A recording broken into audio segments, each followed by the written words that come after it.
want to talk real quick about a step that a lot of guys miss out in the field. Tying in our pillar into our retaining wall system. What we have here is on our 4th course up, we have this standard unit actually recessed into our pillar. What this does is this joins the two systems together, makes this a strong point instead of a weak point.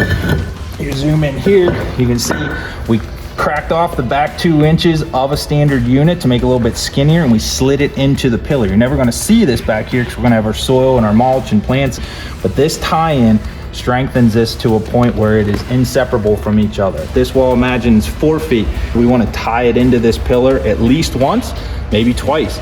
This is the proper way to do it, but it's a step a lot of guys miss.